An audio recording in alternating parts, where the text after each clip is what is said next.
తాకట్లో ఉన్న మీ బంగారాన్ని విడిపించి ఆ రోజు ఆన్లైన్ రేటుకి కొంటాం. Sharma gold company.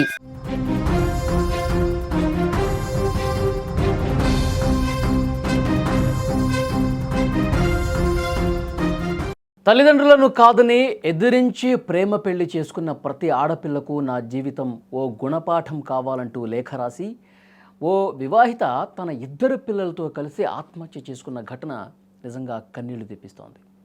తిరుపతి జిల్లా పుత్తూరు పట్టణం కృష్ణానగర్ 3వ వీధిలో నివాసం ఉంటున్న శివశంకర్, పద్మజ ఒకే కాలేజీలో వాళ్ళిద్దరూ కూడా డిగ్రీ వరకు చదువుతూ ప్రేమించుకున్నారు. వీరి కులాలు వేరు కావటం, శివశంకర్ పని లేక జులాయిగా తిరుగుతున్నాడని పద్మ తల్లిదండ్రులు అంగీకరించలేదు. పెద్దల్ని ఎదిరించి 2019లో వీళ్ళు పెళ్లి చేసుకున్నారు. వీరికి తేజశ్రీ, లాస్య ఇద్దరు ఆడపిల్లలు. స్థానిక ప్రైవేటు పాఠశాలలో తేజశ్రీ 2వ తరగతి చదువుతుంది, లాస్య యూకేజీ చదువుతోంది. శివశంకర్కి ఉద్యోగం లేకపోవడంతో శనివారం ఉదయం శ్రీ సిటీలో ఉద్యోగం కోసం ఇంటర్వ్యూకి వెళ్ళాడండి. మధ్యాహ్నం 2:30కి పిల్లల్ని తీసుకెళ్లాలని పాఠశాల నుంచి శివశంకర్ ఫోన్ వచ్చింది. నేను బయట ఉన్నాను, ఇంటర్వ్యూలో ఉన్నాను, నేను రాలేను అని చెప్పారు. తర్వాత తెలిసిన వారిని పిల్లల్ని తీసుకెళ్లాలని చెప్పాడు. సో వాళ్ళు తీసుకొస్తుండగా ఏమే మార్గ మధ్యలో పద్మజ ఎదురెళ్ళి ఆ పిల్లల్ని తీసుకెళ్ళింది. సాయంత్రం ఇంటికి చేరుకున్న శివశంకర్ ఇంటి తలుపులు కొట్టినా ఎందుకు తీయలేదు. అనుమానం వచ్చింది. కిటికీలోంచి చూడగా ఉరి కొయ్యకు ముగ్గురు కూడా వేలాడుతూ కనిపించారు. వెంటనే తలుపు పగలగొట్టి లోపలికి వెళ్ళగా తల్లి, కుమార్తెలు విగత జీవులుగా కనిపించారు. చాలా బాధాకరమైనటువంటి విషయం. ఈ సంఘటన స్థలంలో అక్కడ జరిగినటువంటి ఆ రూమ్లో ఒక లెటర్ దొరికింది. ఆ లెటర్లో ఏముందంటే, శివశంకర్ ఒక జులాయి, ఏ పని చేయకుండా అప్పులు చేస్తున్నట్టుగా అందులో రాసిందాన్ని. 2 రోజుల క్రితం శివశంకర్ని పెద్ద మనుషులు కూడా మందలించినట్టుగా తెలుస్తోంది. శనివారం రోజు డ్వాక్రాలో నుంచి డబ్బులు కట్టావా అని చెప్పి భర్తను ప్రశ్నించింది. కట్టలేదని కూడా అతను సమాధానం ఇచ్చాడు. మనస్తాపం చెందినటువంటి పద్మ లేఖ రాసి ఇద్దరు పిల్లలతో కలిసి ఈ విధంగా ఆత్మహత్య చేసుకుంది. ఆ పద్మ రాసినటువంటి లేఖ చదివిన ప్రతి ఒక్కరు కూడా కన్నీళ్లు పెట్టుకుంటా ఉన్నారు. అందులో ఏం రాసిందంటే, ప్రేమ పెళ్లి చేసుకున్న ప్రతి ఒక్కరికి తన జీవితం ఒక గుణపాఠం అని రాసింది ఆమె. ఒక అమ్మాయి ఎలాంటి లక్షణాలు తన భర్తకు ఉండకూడదో వివరించింది. అందులో ఎలాంటి భర్త అయితే ఉండకూడదో అలాంటి భర్త నా జీవితంలో ఉండటం వల్ల నేను ఎన్నో బాధలు పడ్డాను అని ఆ లేఖలో రాసింది. ప్రేమ వివాహం చేసుకున్న పాపానికి ఎంతో కష్టపడుతున్నాను. తన భర్త ఊరంతా అప్పులు చేశాడు. డబ్బులు కట్టమని చెప్పిస్తే ఆ డబ్బులు కూడా తన విలాసాల కోసం, తన జలసాల కోసం ఉపయోగించుకుంటూ కనీసం కుటుంబాన్ని పట్టించుకోవట్లేదు, పిల్లల్ని పట్టించుకోవట్లేదు, ఇద్దరు ఆడపిల్లలు ఉన్నారు అని చాలా బాధపడుతూ ఆవేదన వ్యక్తం చేసింది.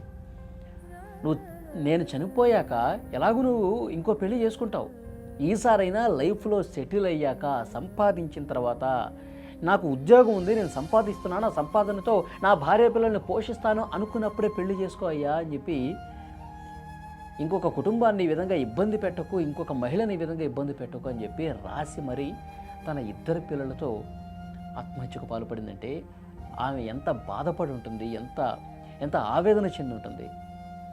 వాళ్ళు ప్రేమ పెళ్ళే చేసుకున్నారు. ప్రేమ పెళ్లి చేసుకున్నప్పుడు ఇద్దరు ఆడపిల్లలు ఉన్నప్పుడు ఏదో ఒక పని చేసుకోవాలి.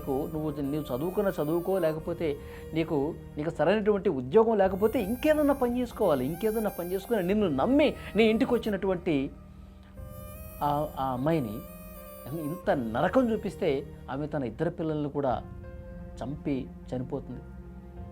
ఆలోచించాలా. అంటే పెళ్ళైన దగ్గర నుంచి ఏ పని చేయడు, ఇష్టారీతిన బయట తిరుగుతూ ఉంటాడు, జల్సాలు చేస్తూ ఉంటాడు, డబ్బు ఇష్టారీతిన ఖర్చు పెడతా ఉంటాడు, తాగుతూ ఉంటాడు.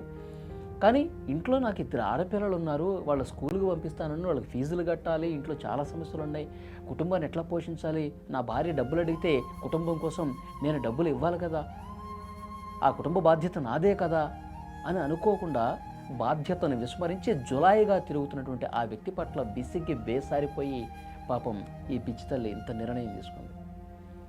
పాపం ఆ ఆడపిల్లలు చూడండి, పుట్టినటువంటి ఇద్దరు ఆడపిల్లలు తేజశ్రీ, లాస్య 2వ తరగతి యూకేజీ చదువుతున్నటువంటి ఆ ఇద్దరు పిల్లలు ఎంత అందంగా ఉన్నారు, ఎంత మంచిగా ఉన్నారు.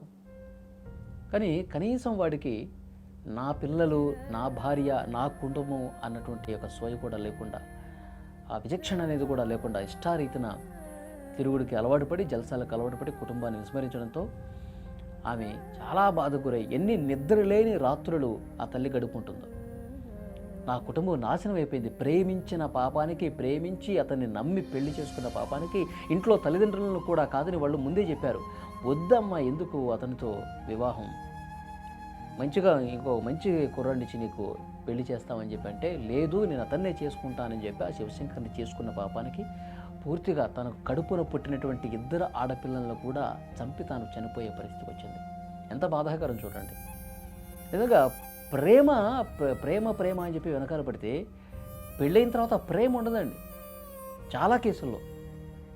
కానీ ప్రేమించి పెళ్లి చేసుకున్న కుటుంబాలు కూడా చాలా బాగున్నాయి. కానీ పెళ్ళైన తర్వాత కొంతమంది ఆ ప్రేమను పూర్తిగా వదిలేసి, అంతకుముందు కళ్ళబొల్లి కబుర్లు చాలానే చెప్పుంటారు, కానీ పెళ్ళైన తర్వాత ఆ బాధ్యతలన్నీ విస్మరించి ఎక్కడికి పోద్ది, ఈరోజు కాకపోతే రేపు, రేపు కాకపోతే ఎల్లుండి డబ్బులు ఇస్తాను, ఉద్యోగం వస్తుంది, ఇలాంటి మైండ్ సెట్తో కుటుంబాన్ని పట్టించుకోకపోవటం వల్ల అవి ఎంత ఇబ్బంది పడి ఉంటుంది. స్కూల్కి పిల్లల్ని పంపిస్తే ఇతను రోడ్ల మీద ఎక్కడో తిరుగుతూ ఉంటాడు, మరి ఆ ఇంటర్వ్యూకి కూడా వెళ్ళాడో లేదో కూడా డౌటే.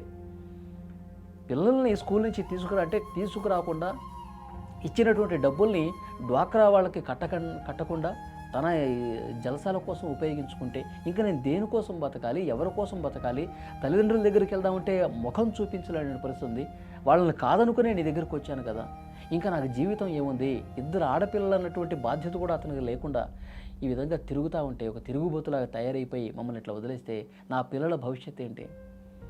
చాలా బాధాకరం అండి. ఆమె ఎంత బాధపడి ఉంటుందో, ఎంత ఆవేదనకు గురై ఉంటుందో, నా జీవితం నాశనం అయిపోయింది. అందుకే ఆ లెటర్లో కూడా రాసింది, ఇంకొక మహిళ జీవితం నాశనం చెయ్యకునైనా నువ్వు, నేను పోయిన తర్వాత, నా పిల్లలు పోయిన తర్వాత నువ్వు ఇంకొక పెళ్లి చేసుకుంటావు, నువ్వు మగాడివి చేసుకుంటావు, కనీసం ఆ కుటుంబానైనా నువ్వు జీవితంలో సెటిల్ అయ్యి నీకు ఉద్యోగం వచ్చిన తర్వాత, నువ్వు డబ్బులు సంపాదించిన తర్వాత నా కుటుంబాన్ని నేను పోషించుకుంటానని చెప్పి ఆ కాన్ఫిడెన్స్ వచ్చిన తర్వాత చేసుకుని, ఆయన సెటిల్ అయ్యాక చేసుకో, ఇంకెంతమందిని చంపుతావు, ఇట్లా ఇంకా ఎంతమందికి నరకం చూపిస్తావు, అప్పుడైనా నీకు బుద్ధి వస్తుంది. ప్రేమ పెళ్లి చేసుకున్న ప్రతి ఒక్కరు కూడా నా జీవితం ఒక గుణపాఠం అని ఆ లేఖలో రాసి తనువు చాలించింది ఆ తల్లి. చాలా బాధాకరం నిజంగా. ఒక 4 రోజుల క్రితం జరిగినటువంటి చర్లపల్లిలో విజయారెడ్డి ఉదంతో కూడా ఇంకా మర్చిపోలా. ఆమె కూడా తన 2 పిల్లల్ని తీసుకుని రైల్వే ట్రాక్ మీద ఏ విధంగా చేసిందో మనం చూసాం. మొత్తం 2 తెలుగు రాష్ట్రాల్లో సంచలనం అయిపోయింది ఆ కేసు. ఇంకా ఆ బాధ తాలూకు పాపం ఆ తల్లి ఎందుకు చేసిందో, ఏం కష్టం వచ్చిందో, ఏం ఒంటరితనమా లేకపోతే డిప్రెషనా, ఇంకొకట ఏదో చెప్తా ఉన్నారు పోలీసులు. విచారణలో అన్ని విషయాలు కూడా బయట పెడతారు. అది ఇంకా తెలుగు ప్రజలు దాంట్లోనే ఉండిపోయారు. పాపం ఎందుకు అట్లా చేసింది, ఇంటర్మీడియట్ చదువుతున్న పిల్లల్ని అట్లా చేసిందని. మళ్ళీ ఈరోజు తిరుపతి జిల్లాలో జరిగినటువంటి ఈ ఘటనతో మళ్ళొక షాక్. అంటే భర్త, ఈ కేసులో అయితే భర్త చేతగానితనం, భర్త కుటుంబాన్ని పట్టించుకోకపోవడంతో ఆ 2 ఆడపిల్లలతో నేను బతకలేకపోతున్నాను అని మదనపడి, బాధపడి, ఆవేదనపడి ఇంట్లో వాళ్ళకి ముఖం చూపించలేక ఈ విధంగా తను చాలించింది. ఈ వీడియో చూస్తున్న ప్రతి ఒక్కరు కూడా స్పందించండి. మీ అభిప్రాయం కూడా కామెంట్ బాక్స్లో తెలియజేయండి.